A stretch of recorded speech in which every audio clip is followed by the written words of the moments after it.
सबसे पहले आप लोगों को अंतर्राष्ट्रीय महिला दिवस की बहुत बहुत शुभकामनाएं, बहुत बहुत बधाई।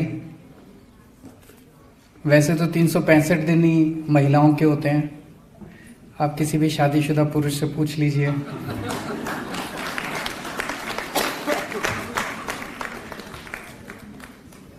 लेकिन मुझे लगता है कि ये एक स्पेशल दिन होता है। This is about celebration of women power.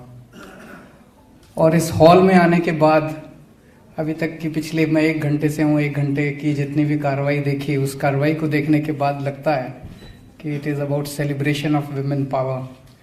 यहाँ पे किस्म किस्म के, कितने किस्म के, भांति भांति के की महिलाओं को, पुरुषों को अवार्ड दिए गए। और 3 इतनी बुजुर्ग महिलाएं थी। एक कहावत है, age is merely a number.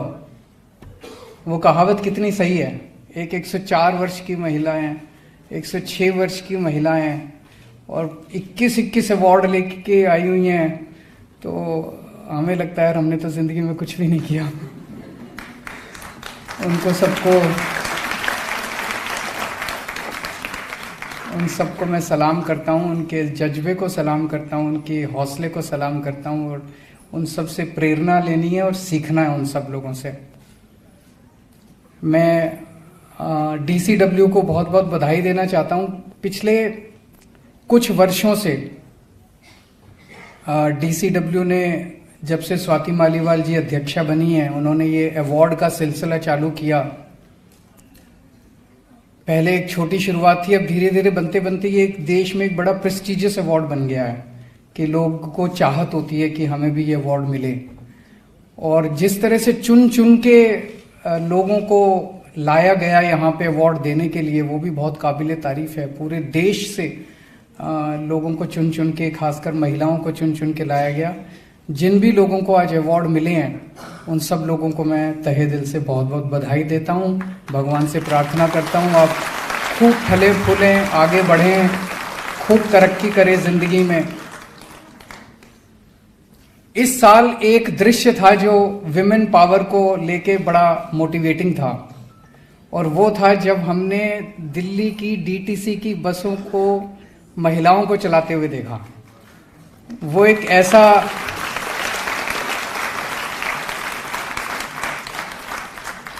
ऐसा एरिया माना जाता था जहां सोचते थे कि महिलाएं बसें नहीं चला सकती।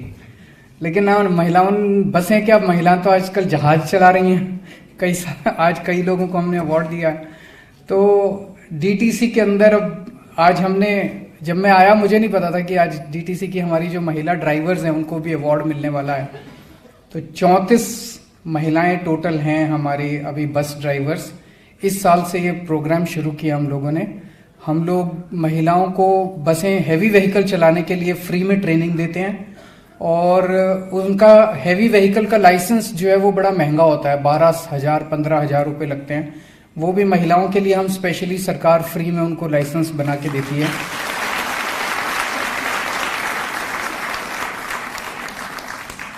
और अभी जब स्टेज पे अवार्ड लेने आई, मैंने एक एक से पूछा तो they are really enjoying it. उनको बहुत मजा आ रहा है बस चलाने में। ये बहुत अच्छी बात है।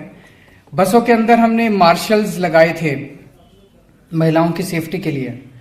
और पिछले दिनों में मैं काफ़ी सोशल मीडिया पे देख रहा हूँ कि काफ़ी सारी महिलाएं उसके बारे में अपने एक्सपीरियंसेस शेयर करती हैं कि किस तरह से पहले बसों में चढ़ना और बसों में सफ़र करने में वो हिचकिचाया करती थी, क्योंकि कोई लोग उनको तंग करते थे, छेड़ते थे, गलत तरह से टच करते थे। अब वो सिलसिला जैसी कोई करता है तो वो मार्शल की मदद लेती हैं। कोई चोरी होती है, छोटी मोटी, मार्शल की मदद लेती है। हर बस के अंदर बस मार्शल्स होते हैं जो कि खासकर महिलाओं की सुरक्षा के लिए या किसी भी अपराध के लिए वहां मौजूद होते हैं। और कई सारे बस मार्शल्स ने इस दौरान महिलाओं की मदद की है। और सोशल मीडिया पे जब मैं पढ़ता हूँ, महिलाएं अपने एक्सपीरियंसेस लिखती हैं कि किस तरह से अब दिल्ली की DTC की बसों में सफ़र करने में उनको सेफ महसूस होता है। तो हमें अच्छा लगता है कि ये हमारा एक्सपेरिमेंट सफल रहा। उसी तरह से बसों के अंदर CCTV कैमरे भी हर बस के अंदर अब लगा दिए गए हैं और उससे भी महिलाओं को सुरक्षित महसूस हो रहा है। पूरी दिल्ली के अंदर अब कोने कोने में सीसीटीवी कैमरे लगाए गए हैं और पिछले 5 साल के अंदर जितने बड़े स्केल पे सीसीटीवी कैमरे लगाए गए हैं, पहले दिल्ली में हार्डली आपको कहीं सीसीटीवी कैमरे मिलते थे, लेकिन अब आपको ये जान के अच्छा लगेगा कि पूरी दुनिया के अंदर पर स्क्वायर किलोमीटर एरिया में सबसे ज्यादा सीसीटीवी कैमरे दिल्ली में लगे हुए हैं। न्यूयॉर्क से भी ज्यादा, टोक्यो से भी ज्यादा, पेरिस से भी ज्यादा, लंदन से भी ज्यादा, पूरी दुनिया में कोई शहर उठा लो, सबसे ज्यादा सीसीटीवी कैमरों की नेटवर्क, पूरी दुनिया में सबसे ज्यादा नेटवर्क दिल्ली के अंदर है। और इससे भी थोड़ा सा मैं समझता हूं कि महिलाएं सुरक्षित महसूस करेंगी, लेकिन इस सब के बावजूद अभी भी महिलाएं असुरक्षित हैं। सारे एफर्ट्स के बावजूद महिलाएं असुरक्षित हैं और हमें और भी बहुत कुछ करने की जरूरत है। पिछले